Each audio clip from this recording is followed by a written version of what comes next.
기도는 기도하는 자에게 그 어떤 해결책도 가져다 주지 않고 간구에 대한 해결책도 아닙니다. 어쩌면 당신은 원하는 것을 얻을지도 모르지만 그렇다 해도 뭔가를 바라는 마음 자체를 없애지는 못하죠. 따라서 중요한 것은 당신의 기도에 대한 비상적인 응답을 발견하는 것이 아니라 해결되기를 바라는 문제를 만들어내는 마음의 모든 과정을 이해하는 것입니다. 사람들은 오랫동안 평화를 위해 기도해왔지만 평화는 언제나 저 먼 곳에 있을 뿐입니다. 전쟁의 원인을 이해하지도 못하면서 평화를 위해 기도하는 것이 무슨 효과가 있을까요?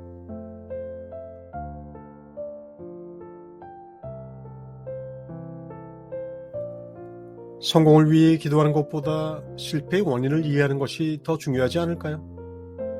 질병의 원인을 이해하지도 못하면서 건강을 위해 기도하는 것이 효과가 있을까요? 기쁨을 달라고 기도하는 것보다 슬픔의 원인을 이해하는 것이 더 중요하지 않을까요? 그렇죠. 마음이자 자아가 바로 문제의 원인입니다. 우리에게 필수적인 것은 마음의 모든 과정을 이해하는 것입니다. 그렇게 되면 마음은 더 이상 중얼거리지 않게 되고 억지로 고요하게 만들 필요도 없게 됩니다.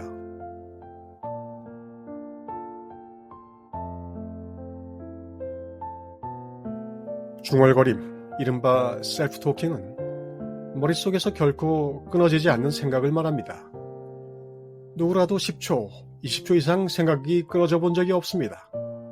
그것이 바로 마음이 청결하지 못한 것이죠. 그 생각이 곧 자아, 에고입니다. 그런데 자아는 실제 속에는 존재할 수 없습니다. 마음이 청결하면 하나님이 보이기 때문이며 하나님이 나타나면 에고는 사라집니다.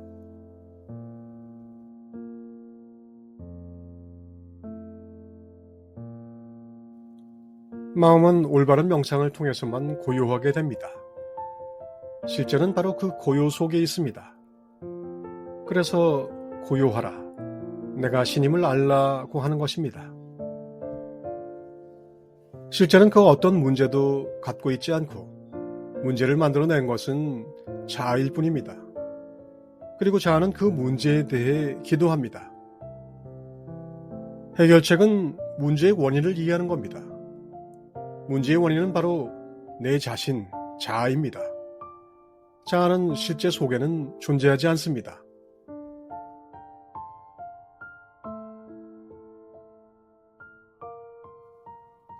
자아의 본질을 이해했을 때 그것은 녹아 사라지게 됩니다. 그리고 문제도 사라지게 되죠. 그렇게 될 때 실제, 즉 창조성이 즉각 현존하게 됩니다. 그것이 진정한 기도이고 그것이 존재입니다. 그것을 깨닫기 위해서는 존재의 무한한 상태, 효율성, 포괄성을 체험해야만 합니다. 문제를 만든 것은 마음 자체이며 따라서 마음은 결코 문제를 해결할 수 없지만 마음이 이런 사실을 이해하는 순간 마음은 중얼거림을 멈추게 되고 문제는 더 이상 존재하지 않게 됩니다.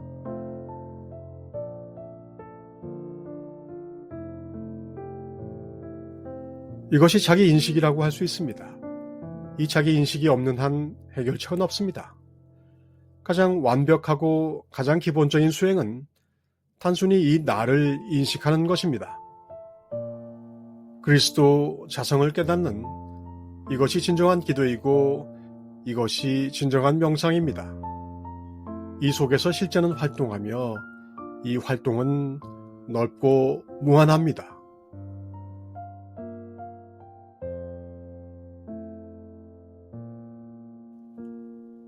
너희는 기도할 때 외식하는 자와 같이 하지 말라. 그들은 사람에게 보이려고 회당과 큰 거리 어귀에 서서 기도하기를 좋아하느니라. 너희는 기도할 때 골방에 들어가 문을 닫고 은밀한 중에 계신 내 아버지께 기도하라. 합당한 자로 여겨지도록 항상 기도하며 깨어 있으라.